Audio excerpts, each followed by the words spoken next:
Hello aspirants, welcome back to my channel rock with rake. So I'm so sorry, చాలా gap వచ్చేసినట్టుంది వీడియోస్కి. కొన్ని reasons వల్ల videos చేయలేకపోయాను. ఇంకా ఇల్లు ఆల్టరేషన్, ఇంకా అరేంజ్మెంట్స్ అన్నీ, నా స్టడీ రూమ్ అరేంజ్మెంట్స్ అన్నీ ఉండడం వల్ల నేను కొంచెం వీడియోస్ చేయలేకపోయాను. ఇప్పటి నుంచి నా వీడియోస్ రెగ్యులర్గా వస్తాయని ప్రామిస్ చేస్తున్నాను. సో నా ఛానల్ని కనుక ఫస్ట్ టైం చూస్తున్నట్టయితే సబ్స్క్రైబ్ చేయడం మర్చిపోకండి. అలాగే ఏమైనా మీకు ఏదైనా డౌట్స్ కానీ ఏదైనా నా వీడియోస్ మీద మీ ఒపీనియన్ని కమెంట్ సెక్షన్లో తెలియజేయండి. బేసికలీ గవర్నమెంట్ ఎగ్జామ్స్కి ప్రిపేర్ అయ్యే వాళ్ళు నోటిఫికేషన్స్ ఎప్పుడెప్పుడు వస్తాయో అని 1000 కన్నులతో ఎదురు చూస్తుంటారు. లైక్ గవర్నమెంట్ ఎగ్జామ్స్ అంటే మన స్టేట్ పిఎస్సీస్ మాత్రమే. ఇంకా యూపీఎస్సీకి ప్రిపేర్ అయ్యే వాళ్ళైతే యూపీఎస్సీ పర్ఫెక్ట్గా జరుగుతూ ఉంటుంది. ఎగ్జామ్ నోటిఫికేషన్ కానీ, ఎగ్జామ్ డేట్ కానీ, అండ్ ద ప్రాసెస్ కానీ, ఎప్పుడు డేట్ చెప్పారో కరెక్ట్గా ఆ టైంకి జరుగుతుంటుంది. కాబట్టి మనకు యూపీఎస్సీ గురించి వరి అవ్వాల్సిన పని లేదు. ఇంకా స్టేట్స్కి ప్రిపేర్ అయ్యే వాళ్ళకి మాత్రం నోటిఫికేషన్ డేట్ కోసం ఎదురు చూస్తూ ఉంటారు. కానీ నోటిఫికేషన్ ఎప్పుడు వస్తుంది అన్న భయాన్ని కానీ, ఎప్పుడు వస్తుంది అన్న డౌట్ని పక్కన పెట్టేసి మీరు ఎప్పుడు నోటిఫికేషన్ వచ్చినా, ఎప్పుడు ఎగ్జామ్ డేట్ వచ్చినా ప్రిపేర్డ్గా ప్రిపేర్డ్గా ఉండగలగాలి. అప్పుడు మీరు నోటిఫికేషన్ వచ్చిన వెంటనే మన ప్రిలిమ్స్ కానీ, మెయిన్స్ కానీ అవన్నీ క్రాక్ చేసేసి సింగిల్ అటెంప్ట్లో మనం క్రాక్ చేయగలం. లేకుండా నోటిఫికేషన్ వచ్చే వరకు కనుక వెయిట్ చేసి అప్పటికప్పుడు ప్రిపేర్ అయ్యి ఎగ్జామ్ రాస్తే కనుక టైం వేస్ట్. సో ముందే ప్రిపేర్డ్గా ఉండాలి గవర్నమెంట్ ఎగ్జామ్స్కి మాత్రం. అప్పుడప్పుడు చదివేసి కొట్టేద్దామా అంటే దట్స్ ఇంపాసిబుల్. సో ముందుగానే ప్రిపేర్డ్గా ఉండండి. నోటిఫికేషన్ అయితే ఖచ్చితంగా వస్తుంది. సో వీడియోలోకి ఎంటర్ అయిపోతే, మనకు గవర్నమెంట్ ఎగ్జామ్స్లో మెయిన్గా మనం పాలిటీ సబ్జెక్ట్లో మ్యాక్సిమం స్కోర్ చేయగలం. మనం పాలిటీ సబ్జెక్ట్ని కనుక గ్రిప్లో పెట్టుకుంటే. ఎందుకంటే పాలిటీ ఈజ్ లైక్ స్టాటిక్ ఉంటుంది. మనం రియల్ లైఫ్లో జరిగే సిచ్యువేషన్స్ రియల్ లైఫ్లో స్టడీ చేస్తున్నట్టు ఉంటుంది పాలిటీ. సో నేనైతే ఫస్ట్ ఇప్పుడు పాలిటీలో ఇంపార్టెంట్ టాపిక్స్ ఏంటి, మనకి ఎగ్జామ్స్లో ఎటువంటి క్వశ్చన్స్ అడుగుతారు, మనం నోట్స్, పాలిటీకి సంబంధించిన నోట్స్ ఎలా ప్రిపేర్ అవ్వాలి, వీటన్నిటికీ సంబంధించి నేను ఇప్పుడు ఈ వీడియోలో మీకు షేర్ చేస్తాను. అండ్ మీకు కనుక నచ్చినట్టయితే మీ ఒపీనియన్ని కమెంట్ చేయండి. అండ్ మీ అందరికీ తెలుసు, polity is my favourite subject. And నాకు పాలిటీ మీద కొంచెం ఎక్కువ గ్రిప్ ఉంది. సో నేను ఫస్ట్ దాని నుంచే స్టార్ట్ చేస్తున్నాను. అండ్ ఇప్పుడు నేను చెప్పే ఏ టాపిక్స్ ఉన్నాయో ఆ టాపిక్స్ అన్నీ మీరు నీట్గా నోట్స్ మెయింటైన్ చేసుకున్నారనుకోండి, ఎగ్జామ్స్కి వెళ్ళే ముందు అవి చదువుకొని వెళ్ళారనుకోండి, లాట్ ఆఫ్ కాన్ఫిడెన్స్తో మీరు క్వశ్చన్స్ని ఆన్సర్ చేయగలరు. అండ్ నేను మ్యాక్సిమం క్వశ్చన్ పేపర్ సాల్వ్ చేసేటప్పుడు ఫస్ట్ పాలిటీ సాల్వ్ చేసిన తర్వాత నెక్స్ట్కి వెళ్తాను. ఎందుకంటే నాకు పాలిటీ మీద కొంచెం గ్రిప్ ఉండడం వల్ల ఆన్సర్స్ సాల్వ్ చేస్తూ నాకు కొంచెం కాన్ఫిడెన్స్ వచ్చి నేను ఫర్దర్గా కొంచెం ఇంకా మంచి కాన్ఫిడెన్స్తో పేపర్ని సాల్వ్ చేస్తుంటాను. సో మీకు కూడా పాలిటీ ఇష్టమైతే పాలిటీ నుంచి స్టార్ట్ చేయండి. అండ్ ఇప్పుడు నేను చెప్పే కొన్ని ఇంపార్టెంట్ టాపిక్స్ అన్నీ మీరు ఒక పేపర్లో నోట్స్లో రాసుకొని వాటికి సంబంధించి నోట్స్ ప్రిపేర్ చేసుకోండి. సో అది మీకు ఎగ్జామ్ ముందు చదువుకోవడానికి చాలా హెల్ప్ఫుల్గా ఉంటుంది. సో వీడియోలోకి ఎంటర్ అయిపోతే, అండ్ నేను వీడియో స్టార్ట్ చేయడానికంటే ముందు నేను ఒక బుక్ని మీకు ప్రిఫర్ చేస్తాను. ఎందుకంటే ఇది నాకు పర్సనలీ హెల్ప్ఫుల్ అయింది అండ్ మీకు కూడా హెల్ప్ఫుల్ అయితే మీరు కూడా ఫాలో అవ్వచ్చు. అండ్ ఈ బుక్ కాస్ట్ వచ్చేసి కేవలం 30 రూపీస్ మాత్రమే. అమెజాన్లో కాదు, ఫ్లిప్కార్ట్లో కూడా దొరుకుతుంటుంది. మీకు ఒకవేళ నచ్చితే కొనుక్కోండి. దీన్ని కనుక చదివారంటే మీకు ఆల్మోస్ట్ ఈజీగా సబ్జెక్ట్ అనేది అర్థమవుతుంది. ఎందుకంటే ఇందులో సిలబస్ టు సిలబస్ నీట్గా ఎంతైతే కావాలో అంతవరకే ఇచ్చుంటారు. అండ్ బుక్ ఏంటంటే general knowledge book by Manohar Pandey. ఇది మనకు అమెజాన్లో కూడా దొరుకుతుంది. జస్ట్ 30 రూపీస్ కొనుక్కొని పెట్టుకున్నారనుకోండి, లైక్ పీక్ టైంలో మీకు టైం లేదు అన్నప్పుడు ఇది రెఫర్ చేశారంటే మీకు చాలా హెల్ప్ఫుల్ ఉంటుంది. అండ్ ఒక్కసారి మీరు చూడొచ్చు, 30 రూపీసే కదా, పోయింది చూసి కొనుక్కొని చూసారనుకోండి, మీకు చాలా హెల్ప్ఫుల్ అవుతుంది. ఎందుకంటే లైక్ గ్రూప్స్ వరకు హెల్ప్ఫుల్ అవుతుంది. యూపీఎస్సీకి అయితే లిటిల్ బేసిక్స్ అనేది వస్తాయి, కానీ గ్రూప్స్ వరకు అయితే కొంచెం హెల్ప్ఫుల్గానే ఉంటుంది. సో వీలైతే కొనుక్కొని చదువుకోండి. అండ్ ఇంకొక క్లారిటీ మీకు ఏమి ఇవ్వదలుచుకున్నానంటే, నేను ఏం క్లాస్ చెప్పట్లేదు పాలిటీ మీద. జస్ట్ కేవలం కొన్ని ఇంపార్టెంట్ టాపిక్స్, ఎగ్జామ్లో ఎటువంటి క్వశ్చన్స్ అడుగుతున్నారు అండ్ మీరు ఇంపార్టెంట్ ఇన్ఫర్మేషన్స్ ఏవి కలెక్ట్ చేసుకొని పెట్టుకోవాలి, ఒక నోట్స్లో మెయింటైన్ చేయాలి, అది మాత్రమే చెప్తున్నాను. సో క్లాస్ మాత్రం చెప్పట్లేదు. ఓకే, సో మనం ఇంకా స్టార్ట్ చేద్దాం. అండ్ కాన్స్టిట్యూషన్లో ఫస్ట్ మనం ఇంపార్టెంట్గా ఏం తెలుసుకోవాలి అంటే, కాన్స్టిట్యూషన్ అనేది ఎలా ఫామ్ అయింది అండ్ దాని పాస్ట్ ఏంటి, ప్రజెంట్ ఏంటి, ఇది మనం ఫస్ట్ తెలుసుకోవాలి. కాన్స్టిట్యూషన్ని మనం ఏ సిచ్యువేషన్స్లో ఫ్రేమ్ చేసాం ఇది తెలుసుకున్న తర్వాత, అండ్ కాన్స్టిట్యూషన్ ఫ్రేమ్ అయ్యాక మనం ఏ కంట్రీస్ నుంచి ఏమేమి సోర్సెస్ బారో అయ్యాము. లైక్ ఫర్ ఎగ్జాంపుల్ ఫండమెంటల్ రైట్స్ని మనం యూఎస్ఏ నుంచి బారో అయ్యాము అండ్ ఫండమెంటల్ డ్యూటీస్ని యూఎస్ఎస్ఆర్ నుంచి. సో ఇలా ఏ కంట్రీస్ నుంచి ఏ సోర్సెస్ బారో అయ్యాము ఇవన్నీ ఖచ్చితంగా తెలుసుకోవాలి. ఎందుకంటే ఇవన్నీ ఫ్రీక్వెంట్గా అడుగుతుంటారు.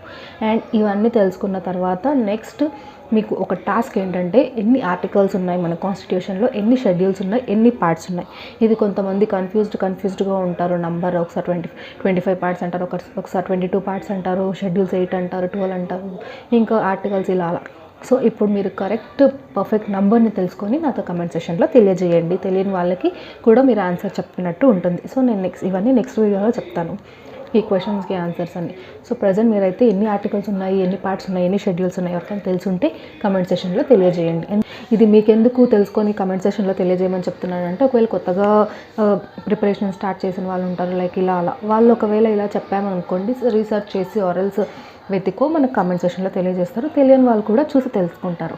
అండ్ నేను మీకు అడిగిన క్వశ్చన్స్కి ఆన్సర్స్ అనేది నెక్స్ట్ వీడియోలో షేర్ చేస్తాను.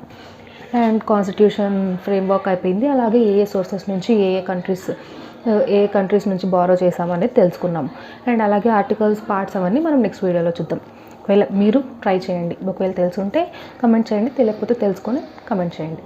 అండ్ ఇది అయిపోయిన తర్వాత ప్రియాంబుల్ డెఫినేషన్ చాలా చాలా ఇంపార్టెంట్. సమ్టైమ్స్ యూపీఎస్సీ ఇంటర్వ్యూలో కూడా అడుగుతుంటారు. అది సింపులే అని మీకు అనిపించవచ్చు, కానీ దట్స్ మోస్ట్ ఇంపార్టెంట్ కాన్స్టిట్యూషన్లో మనకు చాలా ఇంపార్టెంట్. సో ప్రియాంబుల్ డెఫినేషన్ అయితే మీకు తెలుసుంటుంది కదా, ఏంటంటే we the people of India being solemnly resolve to constitute India into a sovereign secular socialist democratic republic. So ఇది కూడా కొంచెం ఇంపార్టెంట్, తెలుసుకోండి. అండ్ దీని తర్వాత ఏంటంటే షెడ్యూల్స్ మనకు 12 షెడ్యూల్స్ ఉంటాయి. ఆ 12 షెడ్యూల్స్ని కూడా ఒక పేపర్లో రాసుకోండి. అండ్ ఎగ్జామ్స్కి వెళ్ళే ముందు ఒకసారి చూసుకొని వెళ్తే సింపుల్గా ఉంటుంది. అండ్ షెడ్యూల్స్ కూడా చాలా ఇంపార్టెంట్. అండ్ దీని తర్వాత కొంతమందికి పార్ట్స్ 22 ఉన్నాయా 25 ఉన్నాయా అని చాలా డౌట్స్ ఉంటాయి. బేసికలీ ముందు 22 ఉండేవి, దాని తర్వాత కొన్ని అమెండ్మెంట్స్ వల్ల 3 యాడ్ అయ్యి ఇప్పుడు మనకి 25 ఉన్నాయి. అండ్ అలా యాడింగ్ కూడా ఎలా చేస్తారంటే, ఇప్పుడు మనకు ఫర్ ఎగ్జాంపుల్ పార్ట్ 4లో డైరెక్టివ్ ప్రిన్సిపల్స్ ఉంటాయి. అండ్ మనకు పార్ట్ 4లోనే మనకు సబ్ పార్ట్ ఉంది, ఏంటంటే 4A ఏంటి, ఫండమెంటల్ డ్యూటీస్. అలా ఒక 3 యాడ్ అవ్వడం వల్ల ఇప్పుడు ప్రజెంట్ మనకు 25 పార్ట్స్ ఉన్నాయి. సో గుర్తుపెట్టుకోండి. అండ్ ఆ 25 పార్ట్స్ని ఇప్పుడు మనం మెయిన్ పార్ట్స్ ఏంటో తెలుసుకుందాం. సో ఇప్పుడు మనం పార్ట్స్లోకి ఎంటర్ అయిపోతే కనుక పార్ట్ 1 ఏంటంటే name of the states and union territories. And దీంట్లో మనకు జస్ట్ ఆర్టికల్స్ 1 to 4 మాత్రమే ఉంటాయి. అండ్ అవి ఒకసారి చూసుకోండి, ఇంపార్టెంటే బట్ నాట్ మచ్. ఒకసారి 1 to 4 ఆర్టికల్స్ చూసుకోండి. సో పార్ట్ 2 వచ్చేసి సిటిజన్షిప్ మనకు 5 to 12 వరకు ఆర్టికల్స్ వస్తాయి. అండ్ దీంట్లో సిటిజన్షిప్లో మనం మెయిన్ తెలుసుకోవాల్సింది ఏంటంటే, సిటిజన్షిప్ని అక్వైర్ చేయడానికి వేస్ ఏంటి, అండ్ అలాగే ఏ రీజన్స్ వల్ల సిటిజన్షిప్ పోతుంది, ఈ రెండు ఇంపార్టెంట్ తెలుసుకోండి. అండ్ మనకు పాలిటీలో ఏంటంటే ఇవన్నీ స్టాటిక్ పార్ట్ అయిపోయిన తర్వాత మనకు ఏదైతే న్యూస్లో ఇంపార్టెంట్ ఆర్టికల్స్ ఏవైతే జరిగాయో దానికి సంబంధించిన కాన్సెప్ట్ని మనం బాగా ప్రిపేర్ అవ్వాల్సి ఉంటుంది. అండ్ పార్ట్ 1 పార్ట్ 2 అయిపోయిన తర్వాత పార్ట్ 3 ఏంటంటే ఫండమెంటల్ రైట్స్. అండ్ ఏంటంటే part 3 part 4 part 4A fundamental rights, directive principles and fundamental duties. ఈ 3 చాలా చాలా చాలా ఇంపార్టెంట్. అండ్ ఈ ఆర్టికల్స్ అన్నీ మీరు తెలుసుకోవాల్సి ఉంటుంది. అండ్ ఒక 2-3 డేస్ టైం తీసుకొని ఈ 3 నీట్గా పర్ఫెక్ట్గా చదువుకో. ఒక 2-3 డేస్ టైం తీసుకొని అన్న లేట్ అయినా పర్లేదు, ఈ 3 టాపిక్స్ని మీరు నీట్గా చాలా పర్ఫెక్ట్గా కాన్సెప్ట్ని అనాలిసిస్ చేయాలి. ఎందుకంటే మ్యాక్సిమం క్వశ్చన్స్ మనకు దీని నుంచే వస్తుంటాయి. అండ్ గ్రూప్స్లో అయితే ఆర్టికల్స్ అడుగుతుంటారు కదా, అవి మ్యాక్సిమం మనకు డైరెక్టివ్ ప్రిన్సిపల్స్లో కానీ ఫండమెంటల్ రైట్స్ కానీ వీటి నుంచే అడుగుతూ ఉంటారు. సో వీటిని ఎంత లేట్ అయినా పర్లేదు, వీటిని బాగా ప్రిపేర్ అవ్వండి. అండ్ దీంట్లో ఇంపార్టెంట్ ఏం లేదు, everything is important in this 3 topics. So మనం fundamental rights, directive principles, fundamental duties ఈ 3 చదివేసిన తర్వాత ఒక టేబుల్ వేసుకోండి. వాటి డిఫరెన్సెస్ని మనం డిఫరెన్షియేట్ చేయాలి. ఫస్ట్ టేబుల్ వేసుకున్న తర్వాత ఫండమెంటల్ రైట్స్కి, డైరెక్టివ్ ప్రిన్సిపల్స్కి, ఫండమెంటల్ డ్యూటీస్ని డిఫరెన్షియేట్ చేయండి. ఫస్ట్ ఏంటి, జస్టిషియబుల్ కాదా, 3టికి వెరిఫై చేయండి. అండ్ అలాగే ఫండమెంటల్ రైట్స్ని ఎక్కడి నుంచి బారో అయ్యారు, లైక్ విచ్ కంట్రీ నుంచి బారో అయ్యారు, అలాగే ఆ 3టికి రాసుకోండి. నెక్స్ట్ మెయిన్ థీమ్ ఏంటి, ఫండమెంటల్ రైట్స్కి మెయిన్ థీమ్ ఏంటి, డైరెక్టివ్ ప్రిన్సిపల్స్కి మెయిన్ థీమ్ ఏంటి, అలా 3టికి మెయిన్ థీమ్ రాసుకోండి. అండ్ నెక్స్ట్ మెయిన్ ఇంపార్టెంట్ ఏంటంటే, ఫండమెంటల్ రైట్స్ ఫారినర్స్కి అప్లై అవుతాయా, సిటిజన్స్కి అప్లై అవుతాయా, బోత్. అలా 3టికి ఒకసారి మీరు చదివి వెరిఫై చేసుకొని ఒక టేబుల్ ఫామ్ చేసుకొని రాసుకోండి. సో పార్ట్ 4A వరకు అయిపోయింది. నెక్స్ట్ పార్ట్ 5 కూడా చాలా ఇంపార్టెంట్.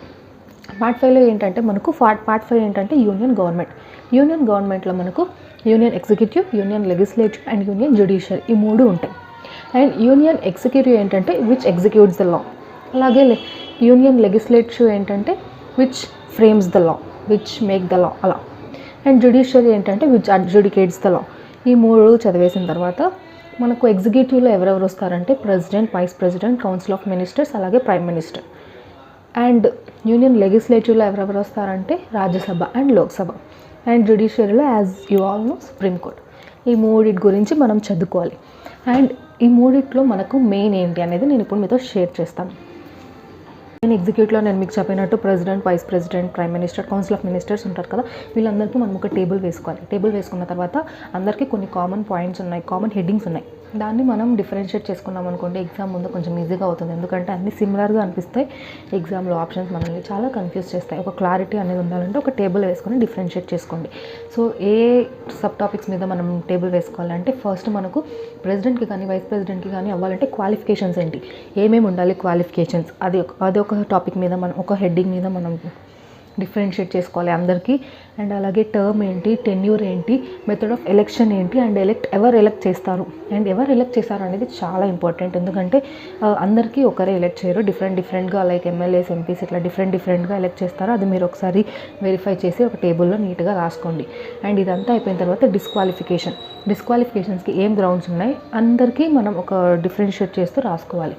ఇదంతా అయిపోయిన తర్వాత మనకు ఇంపీచ్మెంట్ ప్రాసెస్ అనేది ఒకటి ఉంటుంది కదా, ఒక ప్రెసిడెంట్ని కానీ వైస్ ప్రెసిడెంట్ కానీ ఇంపీచ్మెంట్ ప్రాసెస్ అనేది ఎలా జరుగుతుందో తెలుసుకోవడం అనేది చాలా important.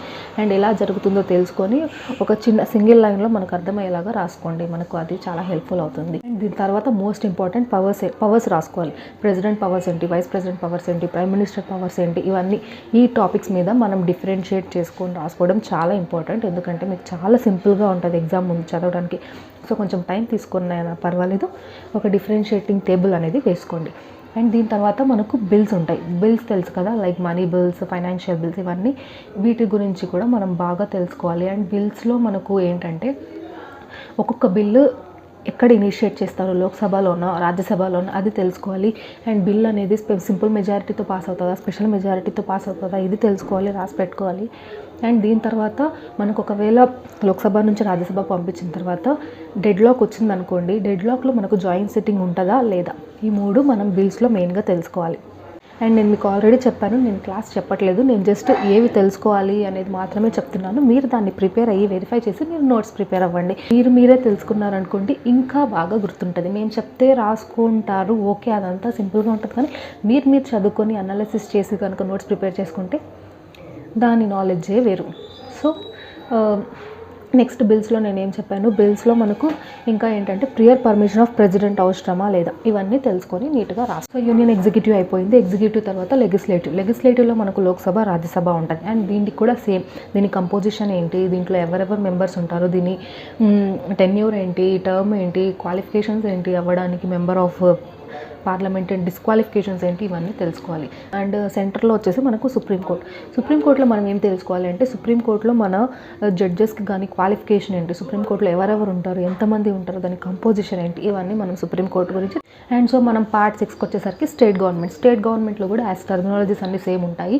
State executive, legislature, judiciary terminologies అన్నీ సేమ్ ఉంటాయి. అండ్ ఎగ్జిక్యూటివ్లో వచ్చేసి మనకు గవర్నర్ ఉంటారు. అండ్ లెజిస్లేచర్లో వచ్చేసి ఎమ్మెల్యేస్. అండ్ అలాగే జ్యుడిషియర్లో మనకు హైకోర్టు ఉంటుంది స్టేట్కి. అండ్ వీటన్నిటిని ఆ పైన చెప్పిన విధంగానే వీటిని ప్రిపేర్ అవ్వాలి. గవర్నర్కి క్వాలిఫికేషన్స్ ఏంటి, డిస్క్వాలిఫికేషన్స్ ఏంటి, గవర్నర్ అవ్వడానికి ఎలిజిబిలిటీ ఏంటి, అండ్ అలాగే టర్మ్, టెన్యూర్, ఇవన్నీ గుర్తుపెట్టుకోవాలి. అండ్ అలాగే ఎగ్జిక్యూటివ్లో కూడా సేమ్. ఎగ్జిక్యూటివ్లో మనకి ఎమ్మెల్యేస్ కంపోజిషన్ ఏంటి, ఎలా ఎలక్ట్ అవుతారు, ఇవన్నీ తెలుసుకోవాలి. నెక్స్ట్ జ్యుడిషియరీలో హైకోర్టు కూడా కొంచెం ఇంపార్టెంట్. హైకోర్టులో ఎలా అంటే లైక్ హైకోర్టులో జడ్జ్ అవ్వడానికి ఏమేమి కావాలి, ఏమేమి క్వాలిఫికేషన్స్ ఉండాలి, అండ్ ఎన్ని హైకోర్ట్స్ ఉన్నాయి మన స్టేట్లో. అండ్ ఒక్కొక్కసారి హైకోర్ట్స్ కామన్ ఉంటాయి 2-3 స్టేట్స్కి. అండ్ అలాంటి స్టేట్స్ అంటే అవన్నీ డీటెయిల్గా రాసుకొని పెట్టుకోవాలి. సో ఇప్పటి వరకు మీరు ఏమైతే చదివారో అది చాలా చాలా ఇంపార్టెంట్. ఇక్కడ నుంచి కొంచెం ఇక్కడ కనుక చదివామంటే ఆల్మోస్ట్ మీరు పాలిటీని అర్థం చేసుకున్నట్టే. అండ్ నెక్స్ట్ కూడా మీరు టైం ఉంటే నెక్స్ట్ అంతా కూడా ప్రిపేర్ అవ్వండి. ఇప్పటి వరకు చదివినవి చాలా చాలా ఇంపార్టెంట్. ఇప్పటి వరకు నేను ఏవైతే చెప్పానో అవి కనుక బాగా ప్రిపేర్ అయ్యారంటే మ్యాక్సిమం ఈజీగా అటెంప్ట్ చేయగలరు. ఇంపార్టెంట్ టాపిక్స్ చెప్తాను ఏంటంటే బేసిక్ పార్లమెంటరీ టర్మినాలజీస్ అనేది తెలుసుకోవాలి. ఏంటంటే లైక్ ఫస్ట్ పార్లమెంట్లో మనకు సెషన్స్ ఉంటాయి, 3 సెషన్స్ ఉంటాయి, ఏమేమి సెషన్స్ ఉంటాయి, అండ్ అలాగే కోరం అంటే ఏంటి, ప్రొరోగ్ అంటే ఏంటి, అడ్జర్న్ అంటే ఏంటి, అలాగే 0 హవర్ ఎప్పుడు ఉంటుంది, క్వశ్చన్ హవర్ ఎప్పుడు ఉంటుంది, పార్లమెంట్ని ఏ హవర్తో స్టార్ట్ చేస్తారు, ప్రాసెస్ ఏంటి, ఇవన్నీ తెలుసుకోవాలి. ఇవన్నీ టర్మినాలజీస్. సో ఇవన్నీ ప్రిపేర్ అవ్వండి. అండ్ దీని తర్వాత మనకు టైప్స్ ఆఫ్ మోషన్ ఒక టాపిక్ ఉంటుంది, అది కూడా చాలా ఇంపార్టెంట్. లైక్ ఏంటంటే calling attention motion, adjournment motion, confidence motion, ఇలాంటి మోషన్స్ ఉన్నాయి కదా, ఇవన్నీ కూడా ఒకసారి మీరు నీట్గా నోట్స్ మెయింటైన్ చేయాలి. అండ్ వీటిలో ఏంటి ఇంపార్టెంట్ అంటే మోషన్ అనేది ఫస్ట్ హౌస్లో ఇంట్రడ్యూస్ చేస్తారు. అండ్ అలాగే దాని పర్పస్ ఏంటి, దానికి ఓటింగ్ కానీ డిస్కషన్స్ కానీ ఉంటాయా లేదా, ఒక డిఫరెన్షియేటింగ్ టేబుల్ వేసుకొని రాసుకోండి, మీకు ఎగ్జామ్ ముందు కొంచెం ఈజీ అవుతుంది. అండ్ దీని తర్వాత ఏంటంటే types of emergency provisions important. Like 3 types of emergencies ఉన్నాయి కదా, national emergency, financial emergency, president rule. ఈ 3 కూడా మనం బాగా ప్రిపేర్ అవ్వాలి, ఇది కూడా చాలా ఇంపార్టెంట్. అండ్ దీని తర్వాత ఏంటంటే మనకు 3 టైప్స్ ఆఫ్ బాడీస్ ఉన్నాయి. మీకు తెలుసుంటే constitutional bodies, non constitutional bodies and statutory bodies. కాన్స్టిట్యూషన్లో ఏమొస్తాయి, నాన్ కాన్స్టిట్యూషన్లో ఏమొస్తాయి, స్టాట్యుటరీలో ఏమొస్తాయి, ఒక టేబుల్ వేసుకోండి. ఎందుకంటే మనకు యూపీఎస్సీలో చూసుకున్నట్టయితే like election commission, like finance commission ఏదో ఒకటి ఇచ్చి అది స్టాట్యుటరీ బాడీ, కాన్స్టిట్యూషనల్ బాడీ లాగా ఒక క్వశ్చన్ అనేది ఇస్తారు. సో ఇది కూడా డిఫరెన్షియేట్ చేసుకొని మనం ప్రిపేర్ అవ్వడం చాలా ఇంపార్టెంట్. అండ్ దీని తర్వాత మనకు అమెండ్మెంట్ ఆఫ్ కాన్స్టిట్యూషన్ కూడా చాలా ఇంపార్టెంట్. సో నాకు తెలిసినంత వరకు ఇవి చాలా ఇంపార్టెంట్, వెరీ ఇంపార్టెంట్. అండ్ ఇంకా అన్నీ కూడా మీకు టైం ఉన్నట్టయితే ఇవన్నీ కూడా ప్రిపేర్ అవ్వండి. అండ్ ఇంకా మనకు బ్రీఫ్ అనాలిసిస్ని మనం నెక్స్ట్ వీడియోస్లో చూద్దాం. సో మీకు కనుక నా వీడియో నచ్చినట్టయితే లైక్ చేయండి, షేర్ చేయండి, అలాగే సబ్స్క్రైబ్ చేసుకోవడం మాత్రం మర్చిపోకండి. మీ ఒపీనియన్ని కమెంట్ సెక్షన్లో నాకు తెలియజేయండి.